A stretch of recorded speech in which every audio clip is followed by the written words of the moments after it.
বৃহস্পতিবার সন্ধ্যা থেকে শুক্রবার শুরু হয়ে যায়। শুক্রবার বা জুমার দিন, এই দিন সম্পর্কে কোরআন এবং হাদিস থেকে ঘেঁটে আমরা 14টা আমলের কথা একটা লম্বা বড় ভিডিওতে বলেছি।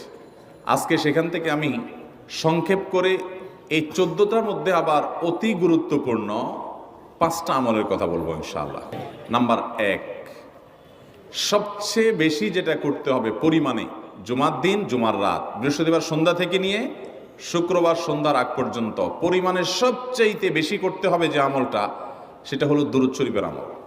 নাম্বার 2, জুমার দিন উপলক্ষে অন্য যে কোনো দিনের চাইতে জুমার দিন অর্থাৎ শুক্রবারের ফজর নামাজ পুরুষরা মসজিদে জামাতের সাথে পড়বেন, জামাতের সাথে পড়ার নিয়ত করবেন পাক্কা। কারণ অন্য যে কোনো দিনের ফজর নামাজ না, শুধুমাত্র যত নামাজ আছে, নবী করিম সাল্লাল্লাহু আলাইহি সাল্লাম বলেছেন আফদালুস সালাওয়াতে ইনদাল্লাহ, আল্লাহর কাছে দুনিয়ার সব নামাজের মধ্যে 5 ওয়াক্ত সাধারণ নামাজগুলোর মধ্যে সবচেয়ে উত্তম নামাজ হলো সলাতুল ফজরে মাআল জামাআতে ইয়াউমাল জুমআহ, জুমার দিন ফজরের নামাজ জামাতের সাথে আদায় করা হলো যত নামাজ আছে এর মধ্যে সবচেয়ে শ্রেষ্ঠ নামাজ।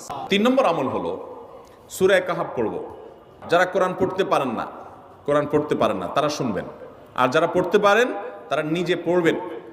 সূরা কাহাফ যদি জুমার দিন কেউ পড়ে, নবী করিম সাল্লাল্লাহু আলাইহি সাল্লাম বলেছেন এই সূরাটা তার জন্য নূর হবে, নূর, আলো আল্লাহর তরফ থেকে। অন্য অনেক উলামা ইকরাম বলেছেন এর ব্যাখ্যা হলো সূরা কাহাফ যদি কেউ এক বৃহস্পতিবারে পড়ে, পরের বৃহস্পতিবার পর্যন্ত, এক শুক্রবারে যদি পড়ে, পরের শুক্রবার আগ পর্যন্ত পুরো সপ্তাহব্যাপী তার ভিতরে নূর, ঈমানের নূর, তাকওয়ার নূর, ইলমের নূর, আমলের নূর, ভালো মানুষ হওয়ার নূর তার ভিতরে আল্লাহ তাআলা সৃষ্টি করে দিবেন। 4 নম্বর আমল হলো দুনিয়াতে যত ফজিলতপূর্ণ আমল আছে এর মধ্যে সবচেয়ে বেশি ফজিলতপূর্ণ আমল এটা। খুব সহজ আমলটা, খুব সহজ, প্রত্যেক শুক্রবার আমরা এটা করতে পারি। জুমার দিন আগে ঘুম থেকে উঠে উত্তম রূপে গোসল করে মসজিদে আগে গিয়ে পায়ে হেঁটে গিয়ে সামনে ইমাম সাহেবের কাছাকাছি গিয়ে বসা, অনর্থক কথা কাজ না করা, তেলাওয়াত জিকির আজকারের মশগুল থেকে নামাজটা পড়ে বের হয়ে আসা, এই কয়েকটা কাজ যদি করে তাহলে কাজ কয়টা হলো? আগে ঘুম থেকে উঠা, ওই যে ফজর নামাজ জামাতের সাথে পড়া ইত্যাদি, গোসল করা উত্তম রূপে, আর পায়ে হেঁটে মসজিদে যাওয়া, বাহনে না চড়া। 4 নম্বর হলো ইমামের কাছাকাছি গিয়ে বসা, কোনো অনর্থক কাজ না করা।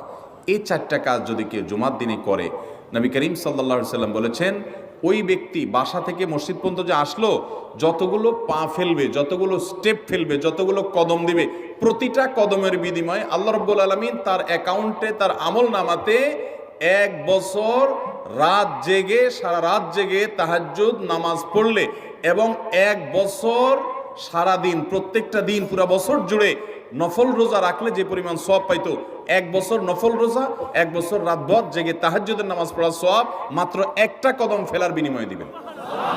শুক্রবারের একটা সময় সম্পর্কে নবী সাল্লাল্লাহু আলাইহি ওয়াসাল্লাম বলেছেন যে একটা সময় আছে শুক্রবারের, এই সময়ে বান্দা কোনো দোয়া করলে আল্লাহ তাআলা ফিরিয়ে দেন না, কবুল করে। সময়টা হলো জুমার দিনের শেষ প্রহর, আসরের পর থেকে নিয়ে সূর্য ওঠার আগ পর্যন্ত এই সময়টা।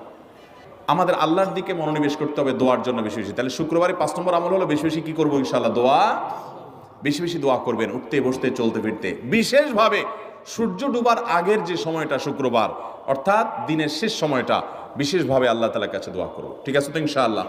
কয়টা আমল বললাম? মনে থাকবো তো ইনশাআল্লাহ? চেষ্টা করবো তো ইনশাআল্লাহ? আল্লাহ তাআলা এই আমলগুলো আমাকে, আপনাকে, আমাদের সবাইকে করার তৌফিক দান করুন।